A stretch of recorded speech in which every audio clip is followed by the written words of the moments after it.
Alô, alô, camaradas! Hurra! Bom dia, boa tarde, boa noite. Não interessa a hora que você verá.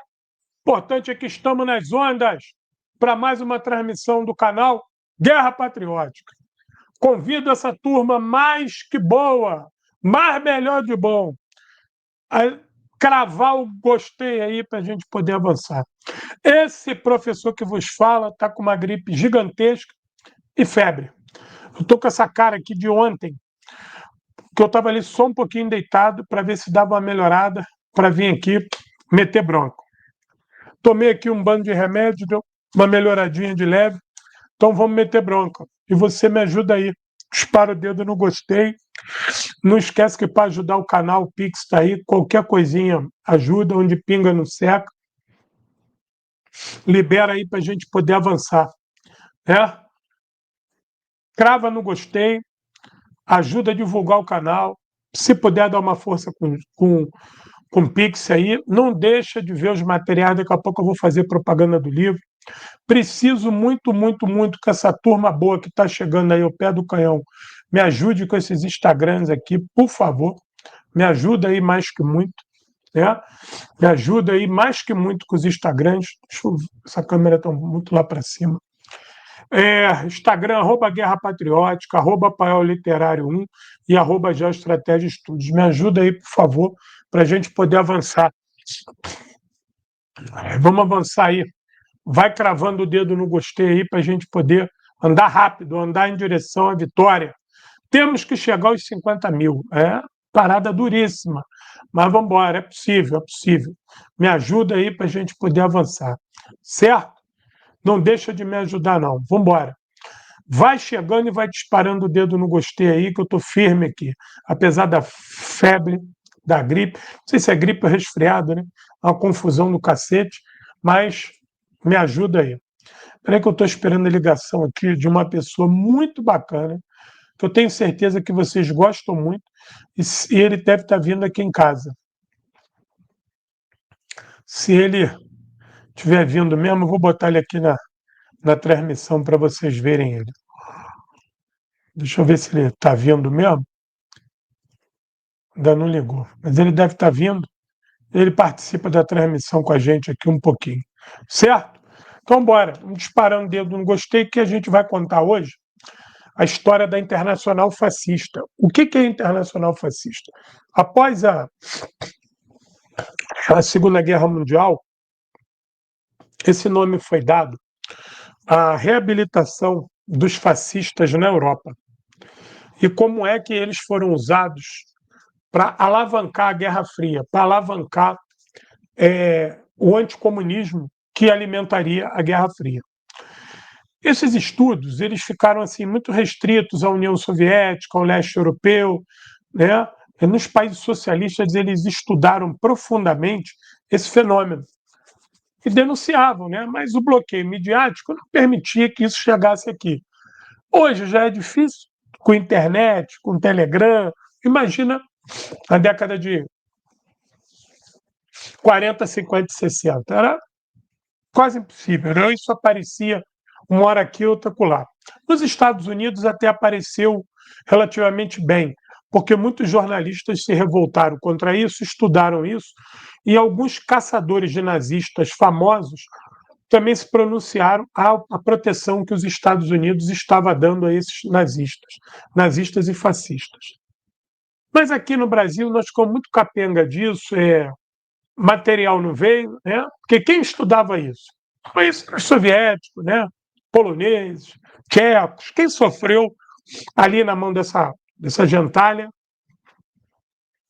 E um idioma muito afastado do nosso, o trânsito disso não ajudava.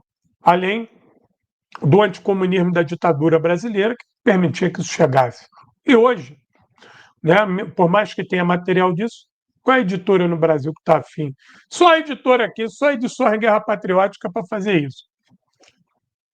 A gente precisaria de muito investimento para fazer tradução e pagar direitos autorais.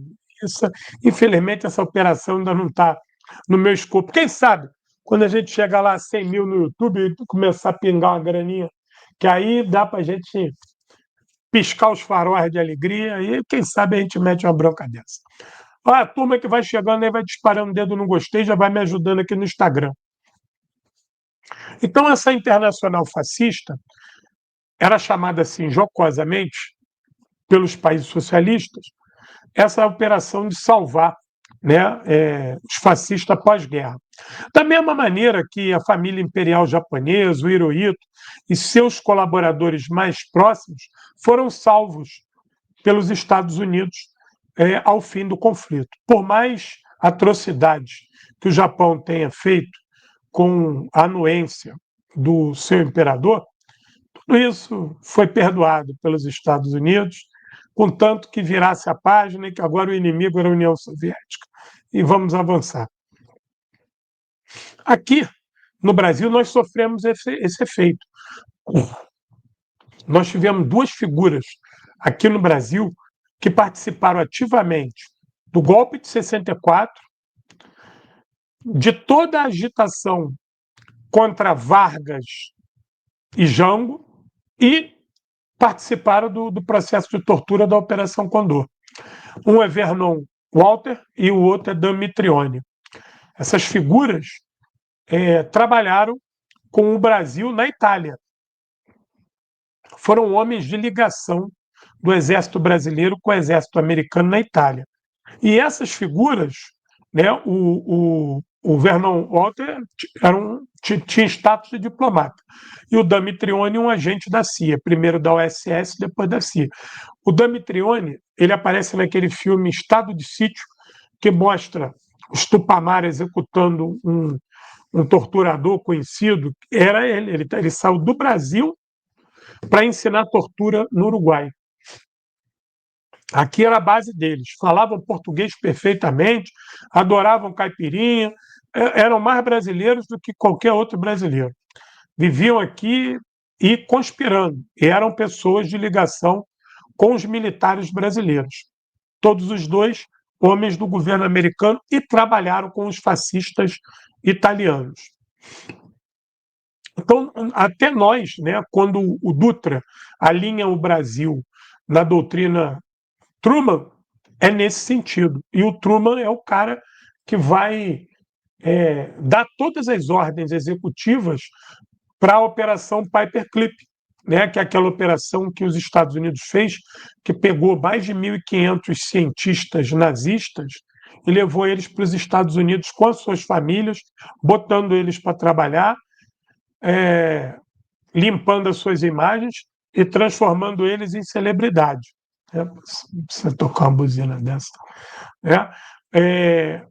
E isso estava dentro dessa operação maior, que era de pegar toda a expertise, todo o conhecimento dos fascistas, porque dizia o Dulles, Foster Dulles, o que ele dizia? Diplomata estadunidense. Ele era um anticomunista ferrenho. Ele foi um cara que sempre se opôs os Estados Unidos a entrar na guerra contra a Alemanha. Ele é um cara que esteve no Brasil também, muito próximo da diplomacia brasileira também. Ele era um cara que tinha muito respeito no primeiro momento por Vargas, depois ele entendia que tinha que derrubar o Vargas. O Foster dele, todo momento, dizia que os Estados Unidos tinha que ter entrado em luta com os nazistas, ao lado dos nazistas contra os comunistas. E o Dulles, ele era parceiro de Churchill quando houve a invasão imperialista à União Soviética durante a Guerra Civil Soviética. Mais de 14 países entraram contra a União Soviética, e o Winston Churchill ele vai proferir aquela frase: vamos estrangular o bebê bolchevique enquanto ele está no berço. Essa frase é do Winston Churchill, muito famosa, né? Não está na moda, mas é muito famosa. E o Dulles, ele repetia isso nos Estados Unidos.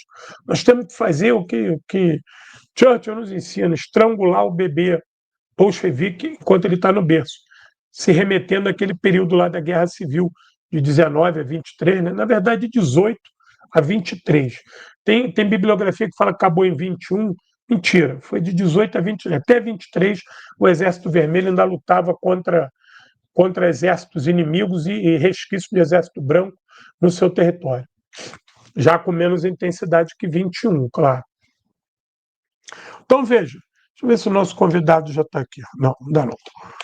Então, eu achei o texto, né? É difícil, é muito difícil achar um texto em português para tratar desse assunto, mas eu consegui achar um texto em espanhol. E como é que eu sei dessa história? Eu sei dessa história por fragmentos. Vários livros que eu tenho aqui soviéticos narram isso de forma fragmentada, ou citando ou narrando fragmentos. E depois eu fui seguindo essa pesquisa pela internet e pegando mais fragmentos e me deparei com vários livros, mas alguns em alemão, outros em russo, é, alguns em inglês, antigos, que não são editados mais, né? Tem reportagens de vários jornalistas estadunidenses, mas aí estão em jornais, em tabloides, né? Então, eu não consegui uma obra de proa para falar para vocês, olha, esse assunto está todo aqui nesse livro. Não, isso deve estar em obras soviéticas, mas que eu não tive acesso por não saber o nome. Mas eu vou deixar esse texto aqui, que esse texto ele é bem completo. Ele é uma das coisas mais completas que eu vi dessa história. Eu conheço essa história há 30 anos e volta e meia tinha vontade de mexer nisso. Essa nossa transmissão aqui, eu remeto à transmissão que eu fiz, a Operação Sunrise, né? Que é um momento. Quem não assistiu, eu fiz aqui a Operação Sunrise. Assistam Sunrise, né? Na verdade, em inglês. Vejam essa Amanhecer, não é isso? Operação Amanhecer, ou Aurora. Não, é Amanhecer, Amanhecer. Confirma aí. E tem essa transmissão aqui, por favor, vejam. E vejam a minha transmissão também, a origem do fascismo no Brasil. Perdão, a chegada da CIA ao Brasil. Eu tenho duas aqui para vocês verem que vai casar com isso aqui. Operação Sunrise e a chegada da CIA ao Brasil. Vejam, depois que terminar aqui, vão atrás disso, está aqui no meu canal, vejam, que é muito interessante, tem muitas informações, inclusive tem bibliografia para a turma depois ver de filme, de série, de livro, e para a gente poder andar. Bom, todos sabem que a Guerra Fria começa quando a União Soviética inicia o seu avanço para fora das suas fronteiras. Os Estados Unidos e a Inglaterra queriam que a União Soviética expulsasse os nazistas do seu país e parasse ali. A União Soviética disse que não, que ela ia até Berlim e acabar com a ameaça como um todo. E isso já foi minando as relações com os aliados. Os aliados nunca gostaram disso, principalmente a Inglaterra. Esse é um dos motivos, né, que o desembarque da Normandia é um desembarque que ele é muito mais o reencontro dos aliados ao velho continente do que realmente uma operação para destruir o exército alemão. Por quê?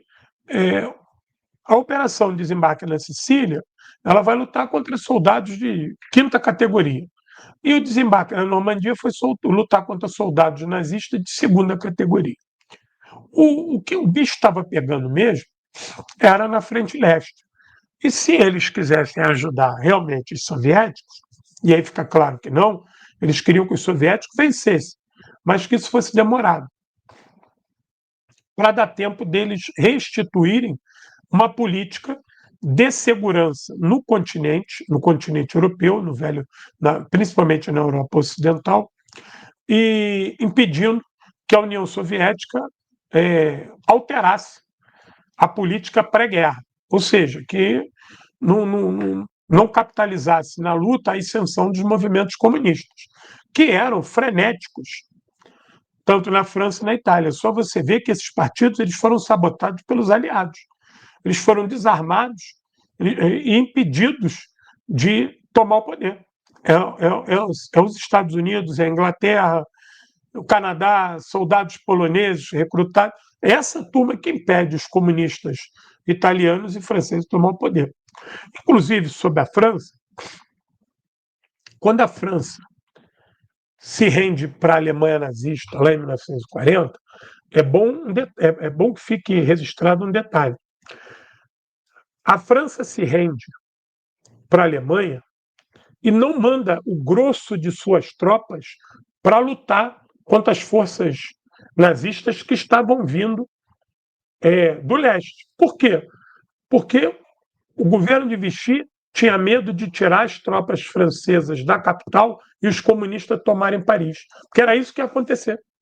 Isso é um detalhe importante, né? Eles preferiram perder para os nazistas do que perder para os comunistas. E o governo de Vichy, os colaboradores franceses, eles nunca declararam guerra contra os Estados Unidos e a França. Nunca. Nunca houve uma declaração formal de guerra. Nunca houve. O governo de Vichy ficou ali, nesse limbo militar, servindo aos fascistas, e caso uma vitória nazista, esse governo de Vichy seria abraçado por Inglaterra e Estados Unidos sem o menor problema. O problema eram os comunistas, os maquis, os comunistas, como na Itália eram as Brigadas Vermelhas, né, os rebeldes do CNI, essa turma que não podia.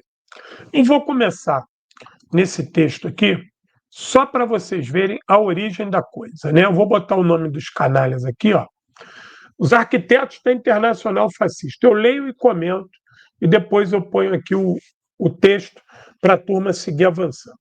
Quando os Estados Unidos entraram na Segunda Guerra Mundial, o futuro chefe da CIA, Allen Dulles, lamentou que seu país estivesse lutando contra o inimigo errado. Os nazistas, como ele explicou, eram cristãos arianos pró-capitalistas, enquanto o verdadeiro inimigo era o comunismo ateu e seu anticapitalismo absoluto. Afinal, os Estados Unidos haviam participado, fazia apenas 20 anos, de uma intervenção militar maciça na União Soviética, quando 14 países capitalistas procuraram, nas palavras de Winston Churchill, estrangular o bebê bolchevique em seu berço, vencer a União Soviética. Dulles é o homem desse momento. Compreende que essa luta continuava de pé.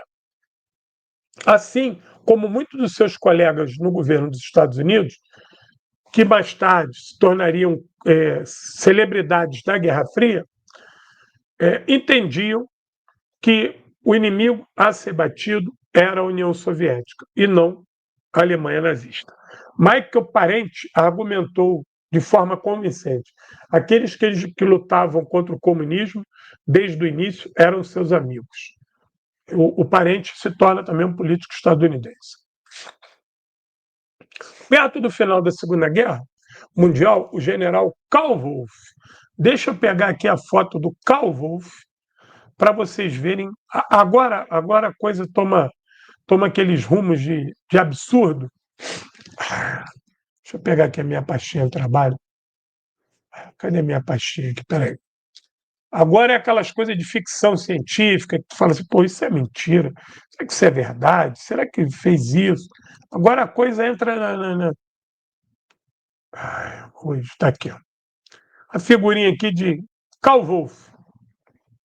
Seria o Carlos Lobo, né, em português. Olha ele, o Karl Wolff. Veja aonde que ele posa para a foto. Ele posa para a fotografia à frente de um campo de concentração. Olha aí, ó. Olha aí. Gente, olha aí, vai arrebentando o dedo no gostei, por favor. Quem puder dar uma força de superchat, sticker, vai arrebentando aí. Ajuda esse canal a avançar, por favor. Vamos lá. Perto do final da Segunda Guerra Mundial, o general Karl Wolff, ex-braço direito de Himmler, olha quem ele era, foi ver Allen Dulles em Zurique.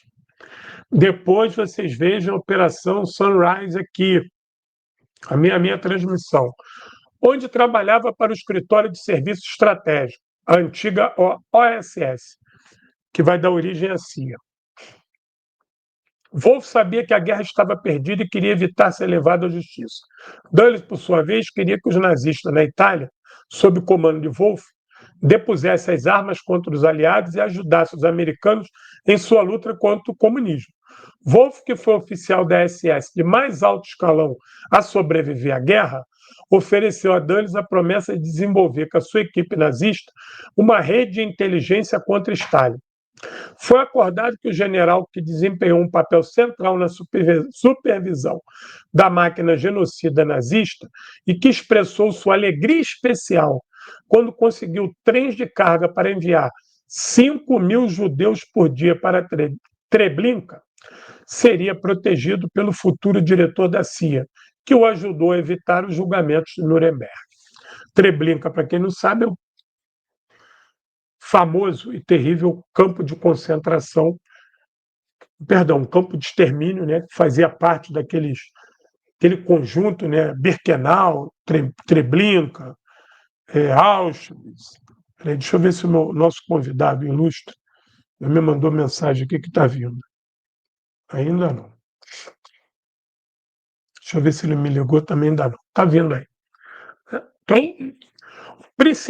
a principal patente da OSS da SS sobreviver à guerra foi alguém apadrinhado pelo diretor da CIA. Vai vendo o nível da coisa aí. Wolff estava longe de ser o único oficial nazista sênior protegido e reabilitado pela OSS/CIA. O caso de Reinhard Glenher, ele é particularmente revelador. Este general do Terceiro Reich estava encarregado da Fremdheerost, serviço de inteligência nazista dirigido contra os soviéticos, ou seja, que era o setor de espionagem lá na frente leste. Após a guerra, ele foi recrutado pela OSS e se reuniu com todos os principais arquitetos do Estado de Segurança Nacional do pós-guerra. Além de Dulles, William Donovan, Frank Wisner e o próprio presidente Truman. Ele foi então nomeado para chefiar o primeiro serviço de inteligência alemão do pós-guerra e passou a empregar muitos dos seus colaboradores nazistas. Isso recebeu o nome de Organização Gehlen. Organização Gehlen, como era conhecida, se tornaria o núcleo do serviço de inteligência alemão que daria origem à OTAN. Olha só. Não está claro quantos criminosos de guerra esse nazista condecorado contratou, mas Erich Lichtenwald, que é um desses jornalistas estadunidenses que investigou essa história, estima que cerca de 4.000 nazistas foram integrados à rede supervisionada pela agência de espionagem dos Estados Unidos, junto com a agência recém-criada agência alemã, que operou em territórios na Ucrânia e na Polônia. Olha, com o financiamento anual de $500 bilhão da CIA, nos primeiros anos após a guerra, Gehlen e seus homens foram capazes de agir impunemente. Ivanik Denoy explicou essa mudança com notável clareza, também um repórter que investigou isso. É difícil entender que, já em 1945, o exército americano e os serviços de inteligência recrutaram inescrupulosamente ex-criminosos nazistas. No entanto, a equação era muito simples na época. Os Estados Unidos tinham acabado de derrotar os nazistas com a ajuda dos soviéticos. De agora em diante, eles planejavam derrotar os soviéticos com a ajuda dos nazistas. Vou botar aqui a fotinha do Gehlen para vocês verem o cara que vai dar origem, esse oficial nazista que está aqui, né, um cara que era chefe de inteligência do governo nazista, do governo alemão no leste, dentro da União Soviética, é esse cara que vai fundar, vai ser o berço de fundação da OTAN. São os seus serviços de espionagem, de segurança, de contra-informação na recém-criada Alemanha Federal é que vai dar início ao cabedal militar da OTAN. Olha aí a carinha dele aí. Aí ele está fardadinho de nazista.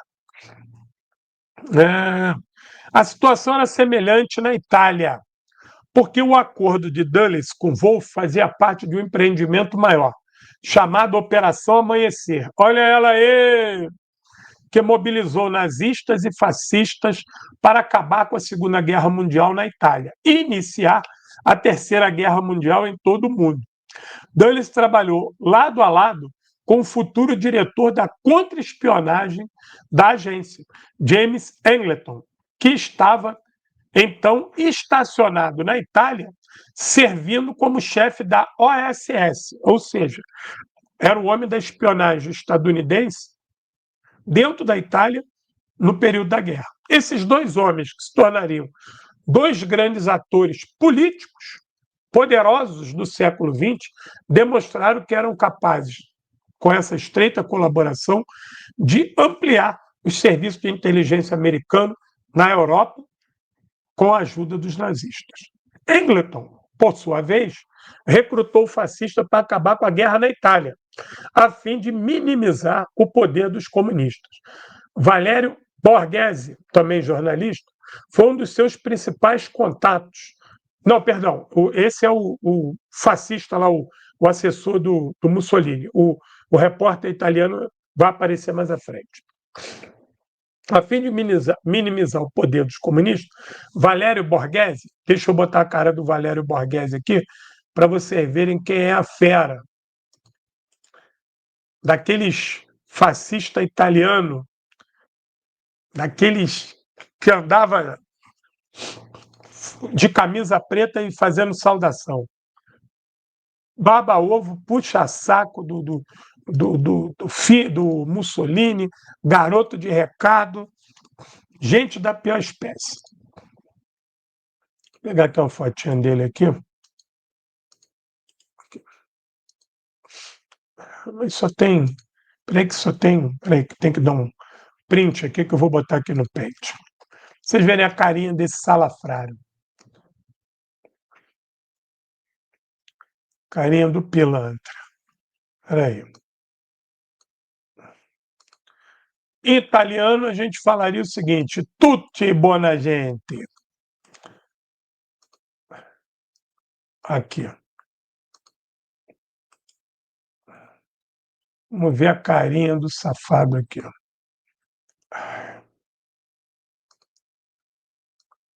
Pronto. Deixa eu botar ele aqui para vocês olharem a fera.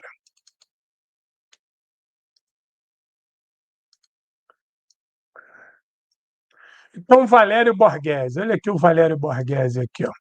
Deixa eu tirar aqui o Reinhard e vamos botar o Borghese. O Borghese está aqui, ó. Olha o Borghese aí.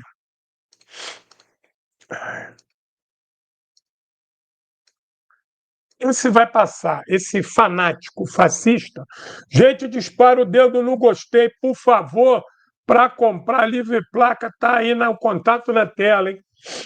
Veja, um dos principais homens do fascismo, da repressão fascista, inclusive, vai ser recrutado pela CIA. E é ele que vai ficar encarregado de montar um esquema onde a Itália sai da guerra, passa para o lado estadunidense, se rifa Mussolini e toda a sua camarilha em troca de anistia para esse escalão militar, que tinha interesse de combater os comunistas italianos, que perigavam tomar o poder. Havia um temor de que esse vácuo de poder na Itália fizesse os comunistas tomar o poder. O Partido Comunista Italiano era muito forte, grande representação popular, lutou ativamente contra o fascismo e tinha um respeito muito grande da população. Quem quiser saber mais sobre o movimento comunista italiano na guerra e logo no pós-guerra, assistam o filme 1900 de Bertolucci. 1900 de Bertolucci. Tem outro detalhe sobre a Itália. Quando os Estados Unidos decidem para a Itália, né, que vai desembarcar na Sicília e de lá vai escalar, os Estados Unidos fazem uma negociação fantástica. Né? Os Estados Unidos vai negociar com a máfia. Né? A máfia, que tinha sido perseguida e posta em escanteio por Mussolini, tinha interesse em voltar para os seus territórios. e a máfia era inimiga do Partido Comunista, e muitas dessas áreas onde os comunistas estavam botando os fascistas para correr, eram os comunistas que estavam administrando. Né? Então, os Estados Unidos vai falar com o Lúcio Luciano. Ele estava preso e o governo americano oferece uma anistia para Lúcio Luciano, para ele voltar para a Itália, e a partir de então ele vai ser um homem que vai unir toda a máfia italiana, e a máfia italiana vai estar ao lado do exército americano. Conforme o exército americano chega na cidade, expulsa os fascistas, a máfia toma conta, não deixa os comunistas tomarem o poder. Esse é o acordo. O Lúcio Luciano cumpriu o acordo, ele nunca mais voltou aos Estados Unidos, mas se tornou um dos maiores chefes mafiosos da Itália, né? E aquela constituição daquela máfia em Nova York, tal, aqueles caras todos lá, todo mundo retoma ao poder a partir de Lúcio Luciano, porque a maioria deles estava preso também na Itália, nos Estados Unidos. E eles saem da cadeia e retomam lentamente o seu poderio ali no submundo dos Estados Unidos, e agora com áreas de empresário, que é a turma que vai criar Vegas, com cassino, aquela porra toda aí. Então, o acordo estadunidense com os fascistas, pelo menos com o segundo escalão fascista na Itália, colocava a máfia na jogada. E isso, no pós-guerra, máfia e fascistas é o caldo perfeito para combater os comunistas na Itália. Então, se você quiser entender isso melhor, veja o filme do Bertolucci, 1900. Você vai entender como é que é essa sacanagem, como é que foi essa promiscuidade na Itália. Vamos voltar aqui ao Valério Borghese. Foi um dos seus principais contatos, foi um dos principais contatos da CIA, porque esse fascista, a linha dura do regime Mussolini, estava pronto para servir os americanos na luta anticomunista e se tornou uma das figuras internacionais do fascismo no pós-guerra mais conhecido. A sua relação com Engleton, o chefe da CIA na Itália, o tirou das mãos dos comunistas. O homem conhecido como Príncipe Negro teve a oportunidade de continuar a guerra contra a esquerda radical sob o novo chefe, não mais Mussolini, agora a CIA. Assim que a guerra acabou, altos funcionários da inteligência dos Estados Unidos, incluindo Dulles, Wichner e Karmeloff, trabalharam para garantir que a desnazificação fosse limitada a apenas um escopo. De acordo com Frederick Carper, que é o jornalista que estudou isso, esse que eu confundi lá com o nome de cima, quem foi excluído da desnazificação? Todos aqueles que seriam encarregados de construir o novo Estado italiano, da mesma fórmula que foi colocado na Alemanha Federal. Generais, altos funcionários, policiais, industriais, advogados, economistas, diplomatas, acadêmicos não poderiam ser perseguidos. Somente o primeiro escalão de fanáticos, as figuras ou do partido fascista ou do partido nazista. As figuras ligadas, figuras folclóricas, militantes, gente histriônica, fanáticos, isso aí. Agora, dentro desse escopo que eu li aqui de cargos e profissões, esses estavam liberados. Inclusive, foram salvos e devolvidos a seus postos. A justiça, o aparato judicial alemão, nunca foi tocado. Foram os mesmos juízes de Hitler. Eles só tiraram a suástica da toga. Nenhum juiz na Alemanha, na Alemanha Ocidental, na Alemanha Federal, era diferente daquele da época de Hitler. Nenhum. O homem encarregado do Plano Marshall na Alemanha, por exemplo, era um ex-conselheiro de Hermann Göring. Era comandante-chefe da Luftwaffe, da Luftwaffe, né, da Força Aérea. Dulles escolheu ele a dedo, como a uma série de outros altos funcionários do Partido Nazista. Eles passaram a integrar imediatamente os escritórios da CIA na Alemanha e na Itália.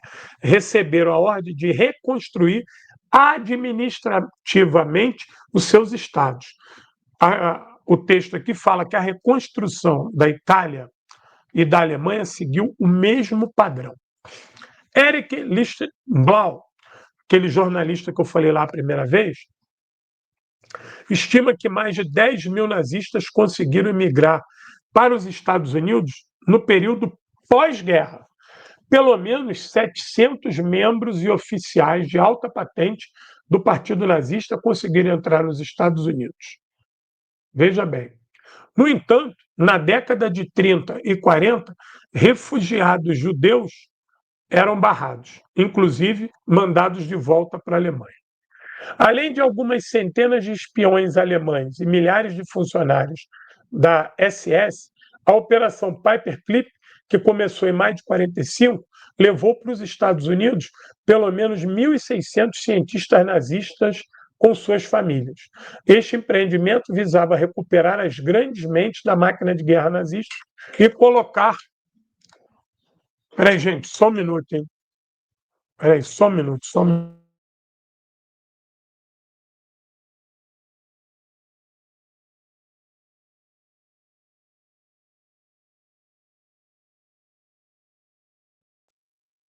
Gente, desculpa, não é meu convidado, não. Essas porra que fica vendendo tralha aí, que eu não tenho dinheiro para comprar e nem quero. Vamos lá. Parei nos 1.600 cientistas nazistas para os Estados Unidos com a sua família. Este empreendimento visava recuperar as grandes mentes da máquina de guerra nazista e colocar suas pesquisas sobre foguete, avião, arma biológica e química a serviço do governo americano. Existia um departamento do governo americano que chamava-se Joint Intelligence Targeting Agency, que foi criada especificamente para recrutar nazistas em toda a Europa e encontrar, a partir do contato com eles, pesquisas avançadas que tinham sido realizadas ou iniciadas na Alemanha nazista. Esses serviços de inteligência colocaram esses cientistas para dar aula nas principais universidades dos Estados Unidos, como Cornell, Yale e a Mint, que é a de Michigan, né? Inclusive, a de Michigan foi um grande berço desses fascistas. Embora o programa excluísse oficialmente os nazistas fervorosos, pelo menos no início, ele de fato permitia a imigração de químicos da IG Farben, que fornecia os gases mortais usados nos extermínios em massa, que são aquelas latas, o Zico. Cientistas que usavam escravos em campo de concentração, cientistas que fizeram experiências em seres humanos e cientistas que cometeram uma série de crimes contra judeus, né? Esses cientistas se orgulhavam de terem baseado suas pesquisas contra judeus, comunistas, homossexuais e prisioneiros soviéticos de guerra. Esses cientistas foram descritos por um funcionário do Departamento de Estado estadunidense que se opôs à Operação Paperclip como anjos da morte de Hitler. Foram recebidos de braços abertos na terra do mundo livre. Eles receberam acomodações confortáveis, laboratórios de primeira ponta e a promessa de cidadania se o trabalho deles desse frutos. Todos receberam cidadania estadunidense ao final. Eles continuaram a realizar pesquisas que foram usadas na fabricação de mísseis balísticos, bombas de fragmentação e o famoso gás sarin, inclusive na constituição daquela bomba que provoca, né, que lança peste bubônica, que foi testada, inclusive, em soldados estadunidenses negros. Assim, também colaborou com a MI6 para estabelecer exércitos anticomunistas secretos em todos os países da Europa Ocidental e Oriental, inclusive com operações de sabotagem na retaguarda do Exército Vermelho. Sob o pretexto de uma possível invasão do Exército Vermelho, a ideia era treinar e equipar rede de soldados ilegais que seriam deixados para trás, que permaneceriam atrás das linhas inimigas, entre parênteses soviéticos, soviético caso os russos se movessem em direção ao oeste. Eles seriam, assim, ativados no território recém-ocupado e encarregados de missões de infiltração, espionagem, sabotagem, propaganda, subversão e combate. CIA e M6 trabalharam com a OTAN e os serviços de inteligência de muitos dos países da Europa Ocidental para construir essa vasta organização subterrânea de inteligência que também foi encarregado de desenvolver grande propaganda anticomunista. Para construir essa vasta organização, foi usado um número enorme de ex-colaboradores nazistas. Para fazer isso, eles recrutaram nazistas, fascistas e todos os tipos de colaboradores na Europa Ocidental e Oriental. O número varia de acordo com o país, mas estima-se que sejam de algumas dezenas. Peraí, gente, peraí, só um minuto, que a coisa aqui é séria, peraí.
Gente, desculpa, é sobre mamãe.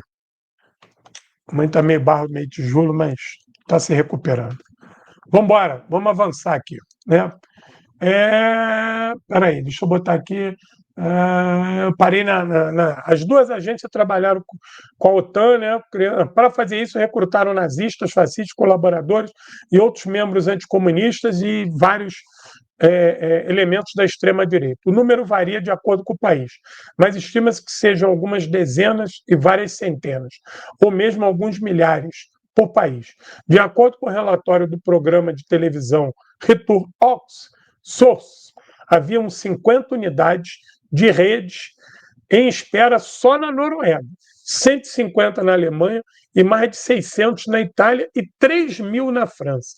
Vejam o tamanho do recrutamento feito com esses elementos fascistas, e isso explica como é que o anticomunismo se espalhou, né, tão rapidamente na Europa no pós-Segunda Guerra Mundial. Parece, né, que nesses países, França, Itália, a própria Alemanha Federal, Inglaterra, parece que esses países e que essa população não viu a guerra. Parece que eles não viram quem realmente venceu os nazistas. Quando sai aquela pesquisa recente, que já foi repetida várias vezes, que pergunta aos europeus ocidentais, para você quem ganhou a guerra, e que eles botam lá que foi os Estados Unidos ou a Inglaterra, eles não sabem mesmo, porque a luta da propaganda imperialista para apagar o papel da União Soviética foi muito forte. E era uma luta que seccionava as gerações. Então, a informação bloqueou a geração que viu a guerra e a geração seguinte. Então, você não teve uma corrente de transmissão, do papel da União Soviética. Primeiro, o material foi todo destruído, né? Destruído, que eu digo assim, você não conseguia ter circulação de livros e documentos e filmes soviéticos no Ocidente do tamanho que tinha que ser para mostrar isso. No segundo ponto, a propaganda anti e contra era muito maior. E terceiro, que se demonizava a União Soviética, né? A União Soviética do pós-guerra era atacada como sendo tudo de ruim, e, nesse sentido, o que vinha de lá, tudo era péssimo, então a gente não recebe nada, não lê nada, não estuda nada, não visita nada, não vê nada. Isso explica, talvez, né?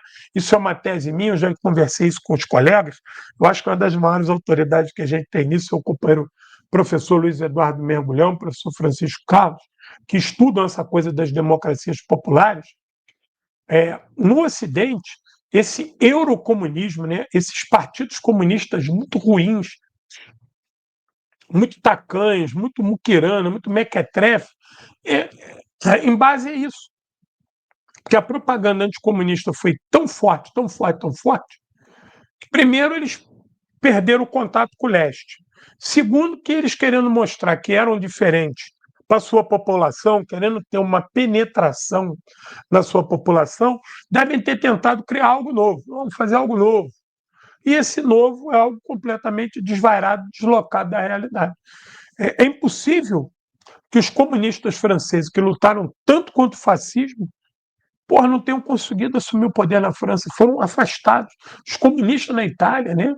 Em todos os Países Baixos, olha só, ocupados por Hitler, a liderança foram os comunistas na resistência, ou na resistência desarmada ou armada.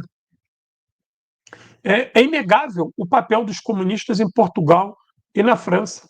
É inegável. Mas, mesmo assim, regimes como Mussolini e Franco foram mantidos e apoiados. E faziam parte da OTAN. É até curioso. Você ia ver essa turma aí na aliança. Ao mesmo tempo que você tinha uma França falando em democracia, estava lá abraçado com Franco, com Salazar. Então, essas são as contradições dessa Europa Ocidental. Então, talvez essa máquina brutal que os Estados Unidos tenha criado, junto com o Plano Marshall, na Europa, ela tenha realmente surtido efeito no que tange alienar a população, combater o avanço do comunismo, do movimento comunista, e criar anteparos fascistas a esse avanço do comunismo.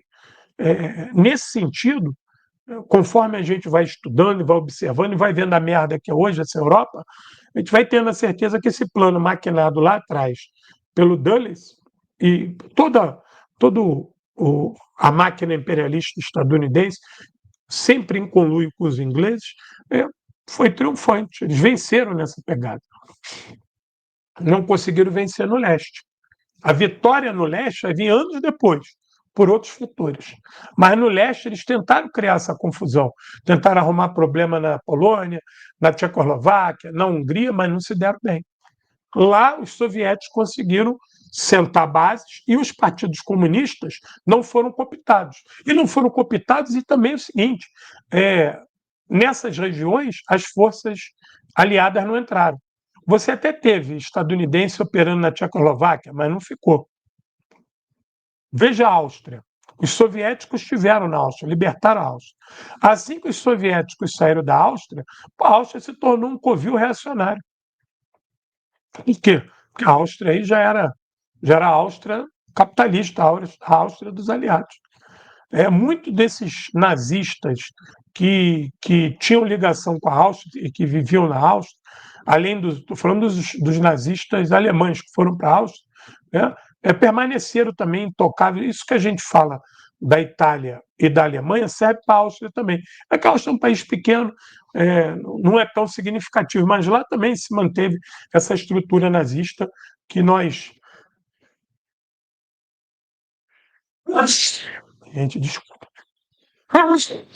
Resfriado. É braba. Resfriado brabo.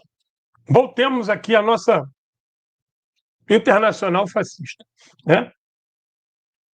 Esses militantes treinados seriam então mobilizados para cometer ou coordenar ataques terroristas contra a população civil, que seriam então atribuídos aos comunistas para justificar uma forte repressão e imposição da lei, inclusive o recebimento de apoio externo.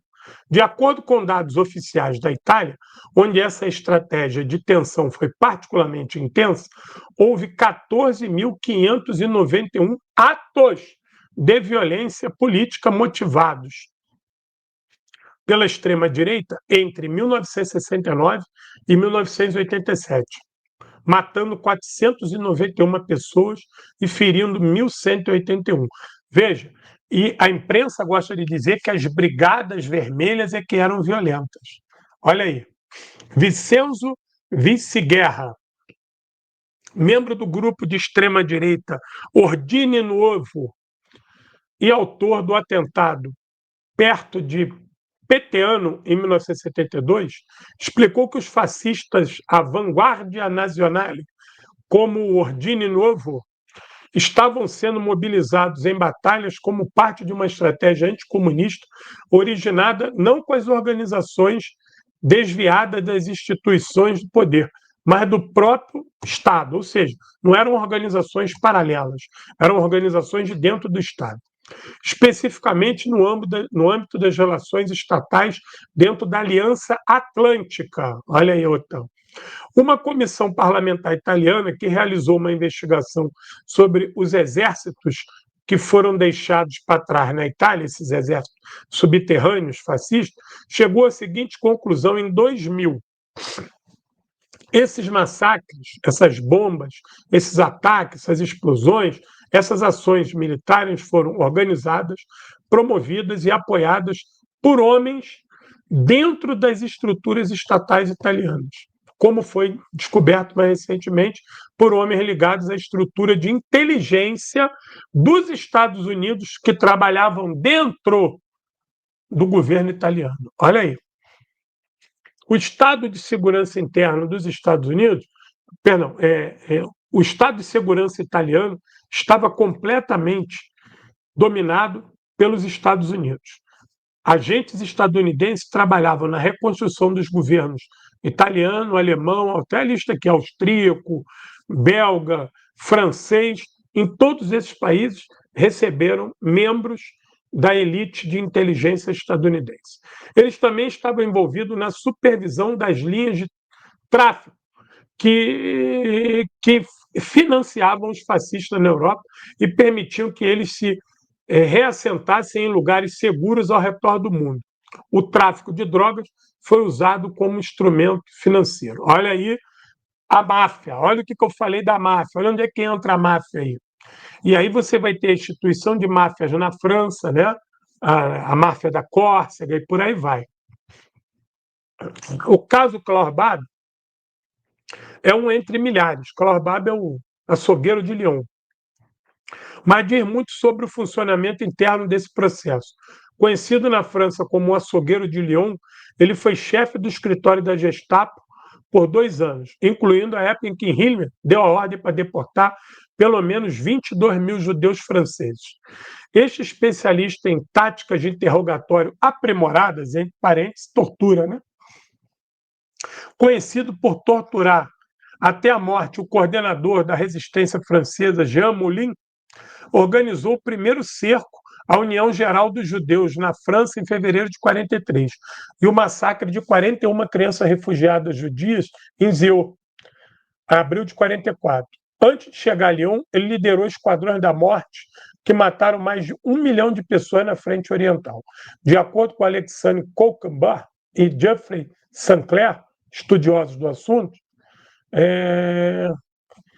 mesmo depois da guerra, homens como esses continuavam servindo a máquina estatal. A lista de criminosos do Terceiro Reich, em especial os que serviam à SS, eram procurados para servir como membros de contra-inteligência dos Estados Unidos e dos governos aliados. Klaus Bab foi contratado para ajudar a construir exércitos de permanência recrutando outros nazistas para o serviço de espionagem de inteligência francesa, nas regiões controladas pelos Estados Unidos, França, Alemanha e Itália, em especial, esses agrupamentos funcionaram recebendo ordens diretas de Washington. Tem uma parte aqui grande que eu não vou ler, que fala da atuação da França, né, com técnicas avançadas de tortura, que é a escola francesa. Depois vocês procurem aqui, eu tenho uma transmissão sobre a escola francesa e tem um documentário sobre a escola francesa. Procure esse nome, documentário Escola Francesa, para vocês verem como é que o exército francês aprendeu essas técnicas de tortura com esses membros nazistas, que depois vão ser instrutores dos serviços de inteligência da França associada à OTAN. Quando a França soube o que estava acontecendo, exigiu a extradição de Barbie. John McCloy, o alto comissariado dos Estados Unidos na Alemanha, recusou, alegando que as alegações eram baseadas em rumores. No entanto, no final mostrou-se muito claro. Simbolicamente, manter um açougueiro como Barbie na Europa não era bom para a reputação dos estadunidenses. Ele então foi enviado para a América Latina em 51, onde pôde continuar sua ilustre carreira. Klaus Barbie apoiou o golpe na Bolívia, do Hugo Banzer. Depois você lê sobre isso. E ele trabalhou com o Klaus Barbie também, radicado na Bolívia, trabalhou para as forças de segurança da ditadura militar do René Barrientos, era o presidente na época que o Che Guevara estava lá na Bolívia, que o Che Guevara foi capturado e morto. E para o Ministério do Interior e para o setor de contra-inteligência do Exército Boliviano, depois na ditadura do Hugo Banzer. Ele trabalha com o René Barrientos e com o Hugo Banzer. Antes de participar ativamente do golpe e de organizar o tráfico de cocaína na Bolívia, em 1980, quando, enfim, se tornou diretor das Forças de Segurança na Bolívia, na época do general Meza. Ao longo de sua carreira, ele manteve relações estreitas com seus salvadores nos Estados Unidos, dentro dos aparatos de segurança. Desempenhou um papel central na Operação Condor, o projeto de contra-insurgência que reuniu a ditadura latino-americana com o apoio dos Estados Unidos, para esmagar violentamente qualquer tentativa de levante revolucionário.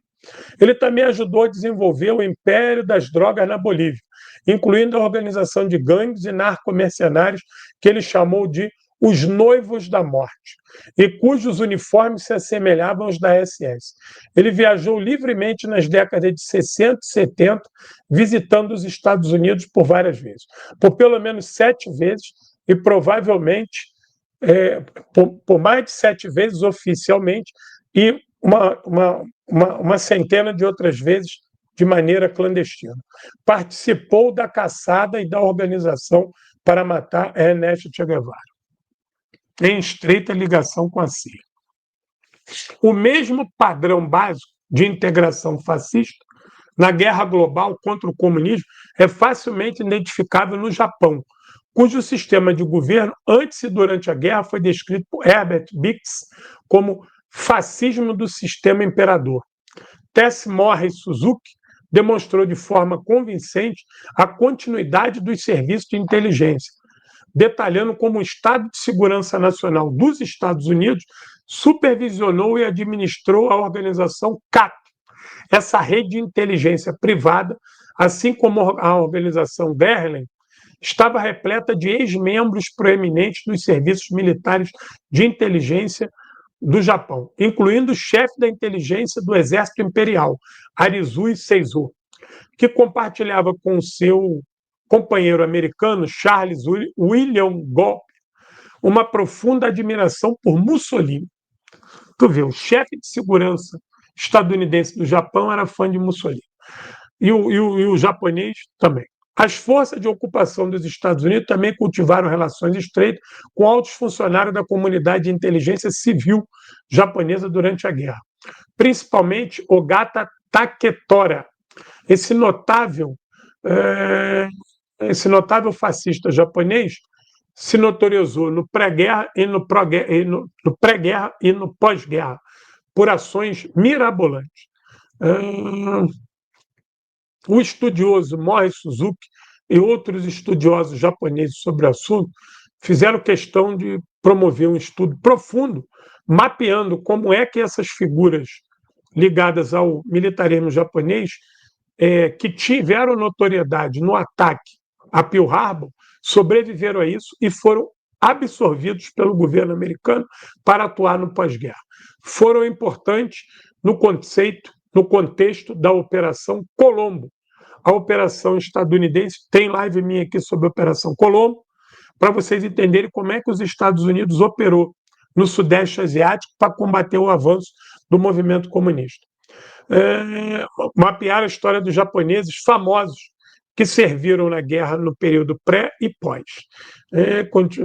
Esse conceito também nos permite entender o que estava acontecendo na reconstrução do Japão. Eu estou dando alguns pulos aqui, que são coisas muito grandes e às vezes são assuntos colaterais. O governo japonês foi redirecionado a uma condição de anticomunista visceral. Tudo isso com o apoio dos Estados Unidos e com o suporte de Washington, não havendo nenhuma transformação no status quo do governo japonês, apenas um recuo no seu militarismo. Isso é verdade. O Japão, do pré-guerra e do pós-guerra, é o mesmo político. Ele só vai renunciar ao militarismo, aquilo que levava ele a sair das suas fronteiras. Mas eu mesmo, politicamente, mesmo falou, o Japão se negava, continuava obtuso contra a União Soviética, contra a China, contra a Coreia Popular, contra o Vietnã, contra o Camboja, contra o Laos. O Japão, até hoje, se recusa a reconhecer o massacre que fez no Japão, até hoje demanda terras dentro da União Soviética, até hoje se mostra extremamente reacionário na região, é parceiro dos Estados Unidos na ideia de criar uma OTAN do Pacífico, ultimamente passou a se rearmar, né? Então, não mudou nada. O Japão, logo do pós-guerra, é a mesma merda. Eu convido vocês a verem o filme Hirohito. É muito bom. Filme Hirohito. Convido vocês a assistir. Bom, deixa eu voltar aqui. Onde é que eu parei aqui? Por uma questão de coincidência, basta citar o caso do notável homem conhecido como Diabo de Chova, porque seu governo brutal em Manchukuo foi um dos dirigentes do Império Japonês em Manchukuo, a colônia japonesa no nordeste da China. Nobusuke Kishi, grande admirador da Alemanha nazista, foi nomeado ministro das munições pelo primeiro-ministro Deng Tojo em 41, a fim de preparar o Japão para uma guerra total contra os Estados Unidos. E foi ele quem assinou a declaração oficial de guerra contra os Estados Unidos. Depois de cumprir uma breve pena de prisão como criminoso de guerra, na era do pós-guerra, ele foi reabilitado pela CIA, junto com o seu companheiro de cela, o chefão do crime organizado, Yoshio Kadami.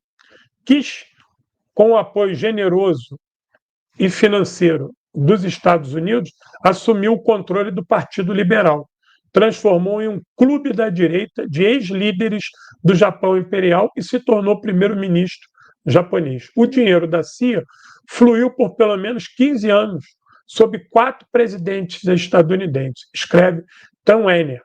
E o jornalista também que se juntou àqueles japoneses jornalistas que eu citei no início para fazer a pesquisa. E ajudou a consolidar o governo do Partido Único, né, um governo de Partido Único no Japão durante toda a Guerra Fria.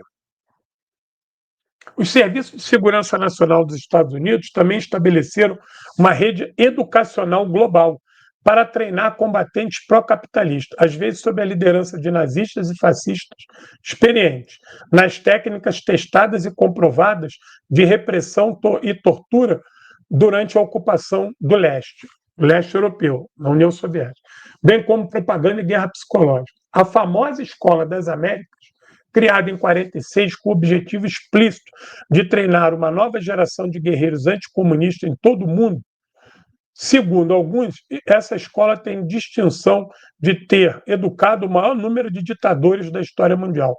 Seja qual for o caso, faz parte de uma rede institucional muito maior. Vale a pena mencionar, por exemplo, as contribuições educacionais do Programa de Segurança Pública por cerca de 20 anos, 25 anos, escreve o ex-oficial da CIA, John Stocking. A CIA, ela treinou, organizou e preparou policiais e paramilitares para todo mundo em técnicas de controle populacional, repressão e tortura. Essas escolas foram estabelecidas nos Estados Unidos, Panamá e Ásia, nas quais dezenas de milhares foram formados. E muitos dos oficiais formadores eram ex-agentes do Terceiro Reich. Olha aí. O fascismo se globaliza sob a cobertura liberal. O imperialismo estadunidense desempenhou assim, um papel central na construção de uma internacional fascista, protegendo militantes de direita e alistando-os na Terceira Guerra Mundial contra o comunismo. Um rótulo elástico estendido a qualquer orientação política que entrasse em conflito com os interesses da classe dominante. Essa expansão internacional dos modos fascistas, que foi levado a muitos governos, se proliferou dos campos de concentração para as mesas dos liberais. Campanhas terroristas, tortura, guerra suja, regimes ditatoriais, grupos subterrâneos e redes com crime organizado no mundo todo foram estabelecidos com o apoio da CIA. Os exemplos poderiam ser listados ad eterno, mas vou reduzir o interesse espaço comum, invocar o testemunho de Vitor Marquesi, que foi um alto funcionário da CIA de 55 a 69. Estávamos apoiando todas as oligarquias ditatoriais, indiferentes que existiam no Terceiro Mundo, desde que prometessem de alguma forma manter o status quo, que, é claro, seria benéfico para os interesses geopolíticos, interesses militares e interesses de grandes empresas dos Estados Unidos. Bastava lutar contra o comunismo. O histórico da política externa dos Estados Unidos desde a Segunda Guerra Mundial é provavelmente a melhor medida da sua contribuição única para a internacionalização do fascismo, sob a bandeira da democracia e da liberdade, de acordo com William Blanco, estudioso estadunidense. Ele se... olha os dados, né? O governo estadunidense esforçou para derrubar mais de 50 governos estrangeiros, interferiu diretamente em mais de 30 países, tentou assassinar mais de 50 líderes estrangeiros, bombardeou mais de 30 países e tentou suprimir movimentos populares e nacionalistas em mais de 20 países. A Associação para Dissidentes Responsáveis, eu nem sabia que tinha essa associação, composta por 14 ex-oficiais da CIA, estimou que sua agência foi responsável pela morte de pelo menos 6 milhões de pessoas em 3 mil grandes operações e 10 mil operações menores, entre 47 e 87. Olha o tamanho desse número. Estes são assassinatos diretos e não contabilizado morte prematura. Não, esses são assassinatos diretos. Então, os números não contabilizam morte prematura sob o sistema mundial capitalista apoiado pelos fascistas devido ao encarceramento em massa, tortura, desnutrição, falta de água potável, exploração, opressão, degradação social, doenças, destruição do meio ambiente e lançamento de guerras químicas.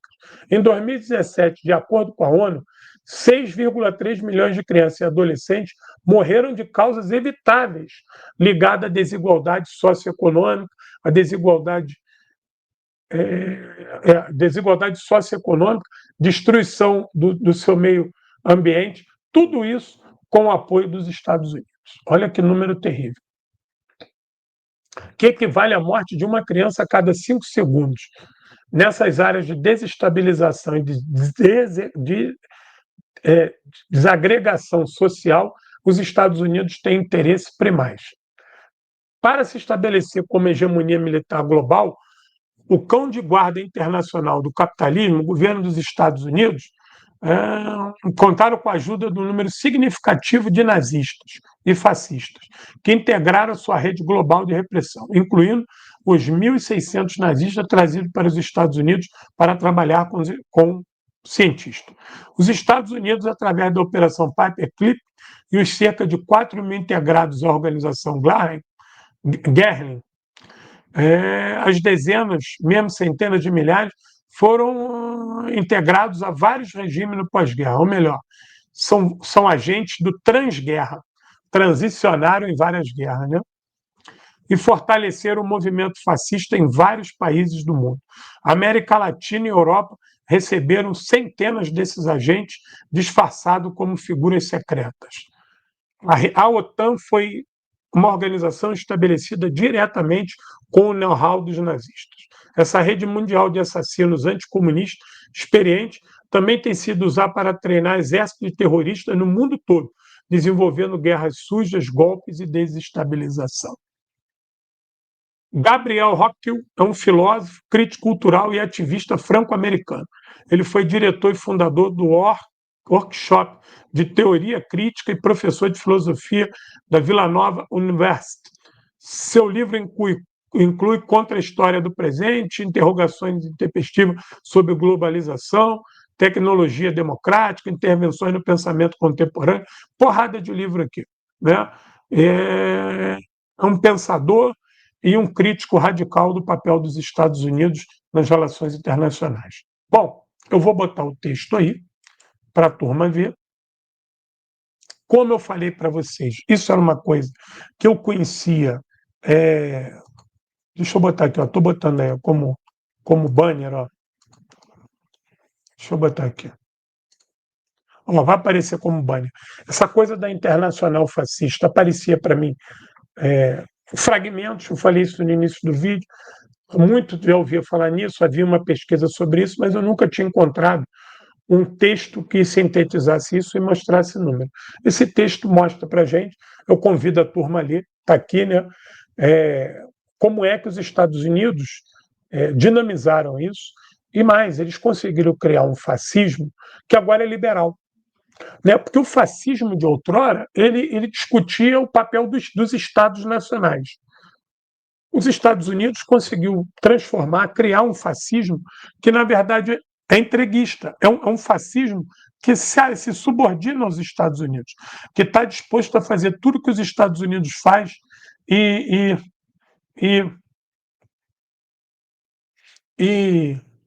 trair os seus países. Né? Havia uma diferença desse fascismo na década de 40 com a questão do Estado Nacional, mas isso eles conseguiram acabar com isso. Hoje, tem pesquisadores que falam da ditadura liberal.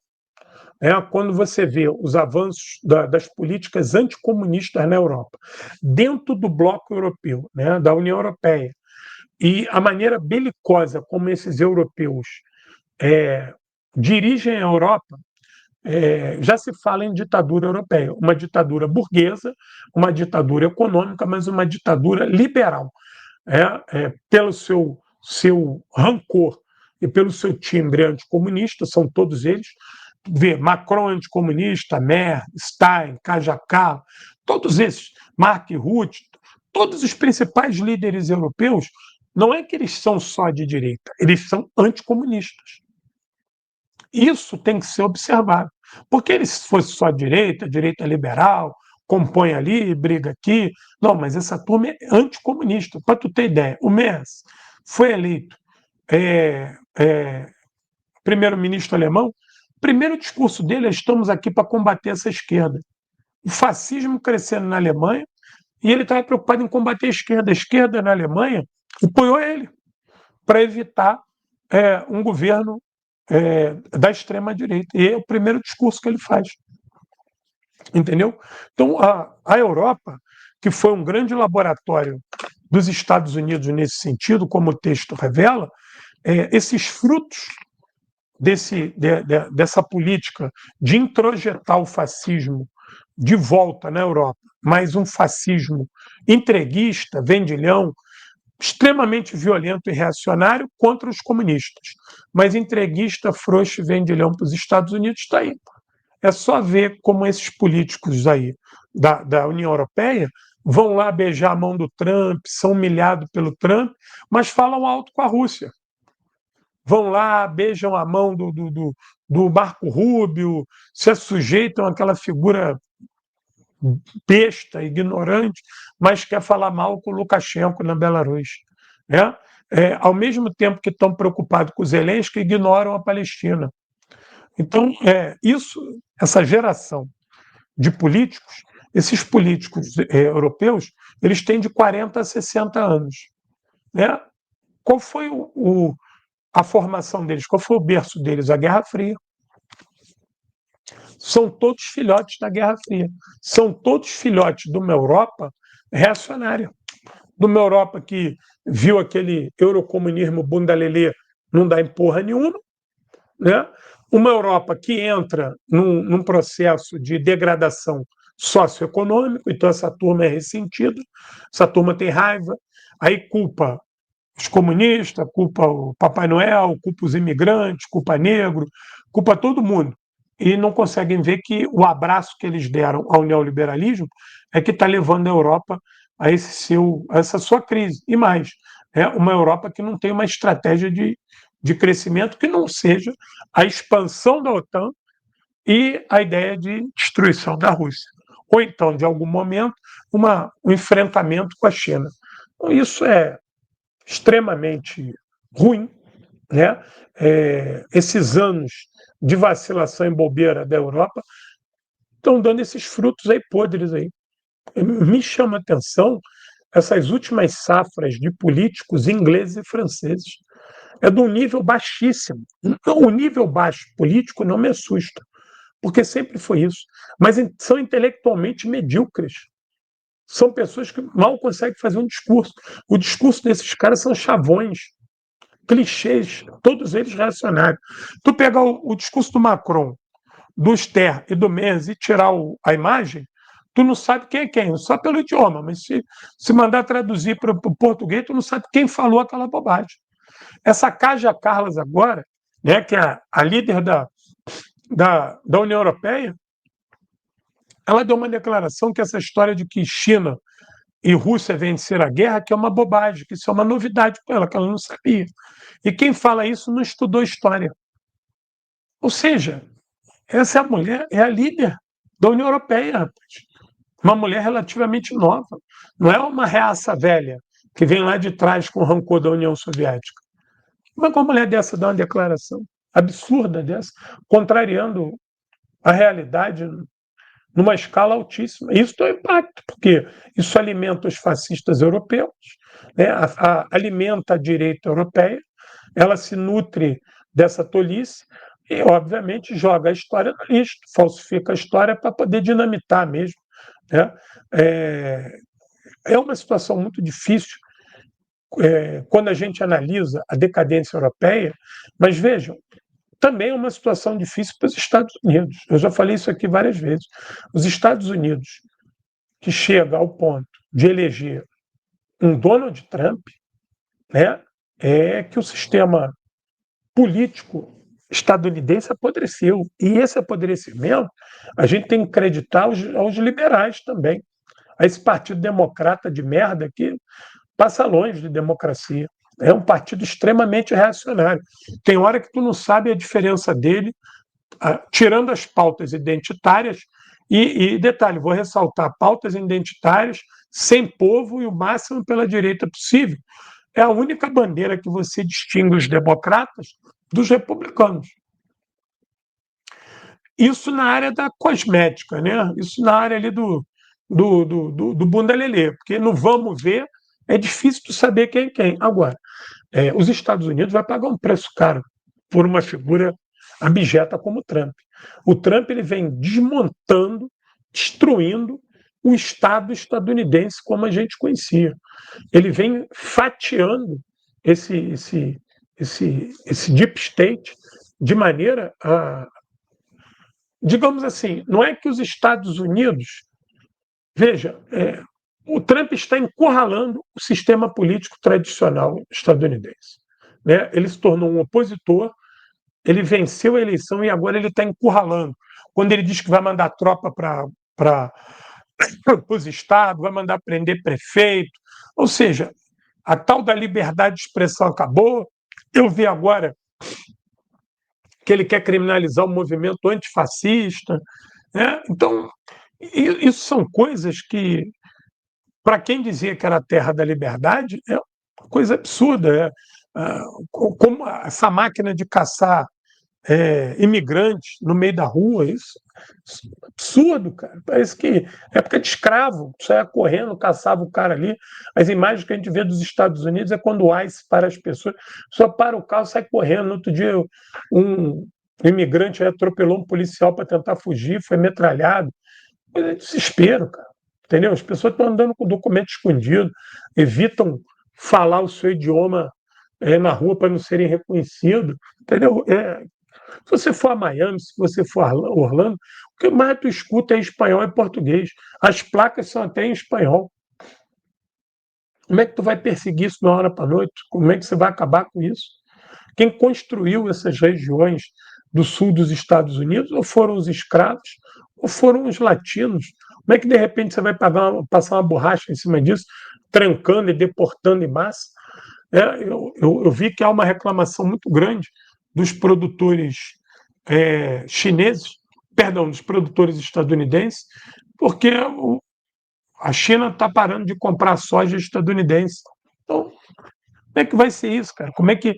E o Trump toca um foda-se para isso, ele não quer nem saber o ônus disso. O caos que isso gera, o ônus que isso gera, quem vai ficar desempregado, quem não vai ter o que comer, isso para ele não importa. O fascismo tem isso, né?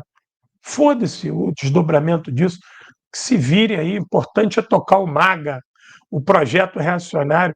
Então, uma relação direta de toda essa ação que eu narrei aqui da Internacional Fascista, que está aqui o texto para vocês lerem, no mundo, né? Aonde que isso se desdobrou? Se desdobrou nos Estados Unidos com uma figura abjeta como Trump e essa tríade de ignorantes na Europa, né? De Ster, Merz e Macron, e assessorados por Kaja Karla e Marco Rutte. Eu estava vendo no outro dia aqui, a poderosa Estônia vai passar mais 2 anos cavando trincheira na fronteira com a Rússia. 2 anos. Eles vão levar 2 anos para cavar 40 quilômetros de trincheira para se defender da Rússia. É trincheira antitanque. Pergunto a vocês, em época de Orixinique, de mísseis, aqui que a Estônia é um país desse tamanho, é capaz da Guarda Municipal do Rio de Janeiro chegar lá, tomar aquilo na bolacha, está cavando trincheira, cara. Isso é completamente ridículo, isso.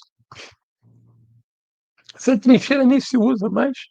Até parece que a Rússia trincheira antitanque vai deter os tanques russos, que a engenharia vai lá e constrói plataformas, basta um topol. Eu estava vendo aqui a estatística, um topol, um míssil topol russo, acaba com toda a Estônia. Um único topol. E para que tu está mandando soldado da Estônia? Meia dúzia de soldado, cara, cavando trincheira em redor da Rússia. Loucura é essa? Entendeu? Se isso não alimenta o fascismo, é claro que isso alimenta. Aí a Rússia que é autoritária, a Rússia, sabe, é uma coisa doentia. A gente vê a Europa arrumando para se tornar realmente uma ditadura liberal, né? Uma ditadura dos liberais, não é uma ditadura liberal, perdão, uma ditadura dos liberais, e os Estados Unidos se fascistizando de cabo a rabo.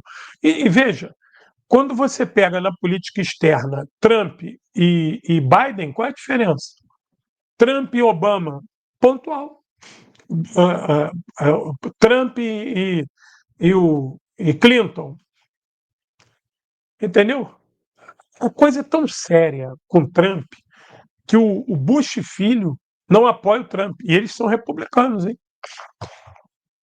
Inclusive, essa coisa de criar o MAGA, né? Isso era o MAGA é uma palavra de ordem copiada do Reagan, lá na campanha do Reagan nos anos 80.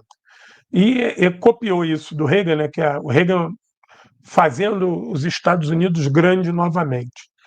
Isso é um efeito psicológico de dizer que agora está tudo ruim e que vai retornar a um passado brilhoso. Que nunca existiu esse passado brilhoso, mas é no campo do imaginário. Com isso que você consegue voto. E aí eles pegaram esse slogan do Reagan e usaram na campanha do Trump em 16, que foi a primeira, né? E agora turbinaram isso, por quê? Porque existiam divisões dentro do Partido Republicano que não queriam o Trump. Por exemplo, essa turma ligada ao Bush Filho, né, não queria, são inimigos do Trump, não votam com o Trump, têm dificuldade de se relacionar com o Trump. Então o Trump entendeu que ele precisava crescer para fora do partido, ele precisava criar um movimento.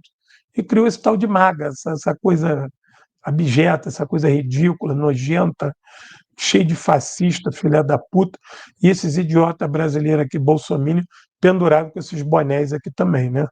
Então, isso é a internacional fascista.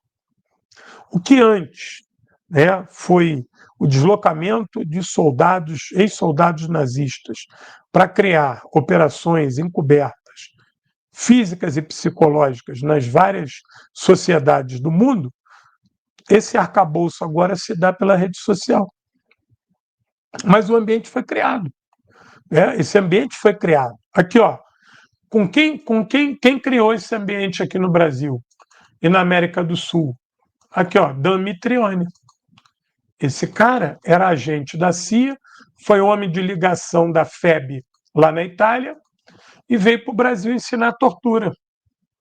Esse homem era homem de ligação depois com os fascistas italianos. Esse homem estava torturando aqui no Uruguai e foi morto pelos Tupamaros. A turma tem que assistir o filme Estado de Sítio aí, entendeu? Essa figura aí, Damitrione, um canalhocrata da pior espécie, Damitrione, foi ajustiçado aqui pelos Tupamaros. Gente, quem puder, dá o gostei logo aí e ajuda com o superchat stick, por favor, hein? A outra figura é esse aqui, ó. O Damitrione falava português bem, e outro é esse aqui, ó. Vernon Walter, aqui, ó. Também foi homem de ligação do Brasil na Itália. E depois ajudou a montar as operações da inteligência italiana lá com os fascistas. Nunca se desligou dos militares brasileiros. Participou de toda a conspiração de 45 a 64. Esse foi um homem que ajudou os golpes no Brasil durante 20 anos. Dizia que amava o Brasil. É essa figura aí. Parte dessa internacional fascista. O golpe de 45 contra o Vargas. Depois o golpe de 54. Depois o movimento para impedir Juscelino de assumir. Depois a tentativa de golpe em 61. Depois o golpe consumado em 64. Essa figura está em todos esses. E tinha status de diplomata. E foi um homem de ligação do Brasil, lá na Itália, com o 5º Exército Americano. Você acha que esse bando de oficial brasileiro que voltou para cá, reacionário pra caralho, não, já foi daqui para lá com a verve do anticomunismo, chega lá, convive com os americanos, e é parte desse plano de estabilizar a Itália, uma Itália sem os comunistas, que é melhor consensualizar com os nazistas, com os fascistas, expurgando os comunistas. O Brasil viu isso lá. O Brasil participou disso lá. O Brasil ouviu isso. Os oficiais brasileiros fazem isso. O Dutra vem para cá, ganha a eleição, primeira coisa que o Dutra faz. Primeira coisa que o Dutra faz. Alinhar o Brasil à doutrina Truman e colocar o Partido Comunista Brasileiro na clandestinidade. O Partido Comunista Brasileiro, as relações com a União Soviética tinham sido construídas entre 44 e 45. Em 45, estava tudo normal. O Brasil tinha embaixada da União Soviética, relação de amizade, o Partido Comunista elegeu parlamentares federais, tinha deputado federal, até o Marighella era deputado. Se 45, 47, o Dutra mexe a panela lá junto com o Superior Tribunal Federal, bota os comunistas na clandestinidade, caça o mandato dos comunistas que foram eleitos com voto direto e alinha o Brasil na doutrina Truman. Aí o Brasil passa a ter o seu partido comunista na clandestinidade e as relações com a União Soviética são rompidas. Entendeu? Olha que loucura isso. Aí.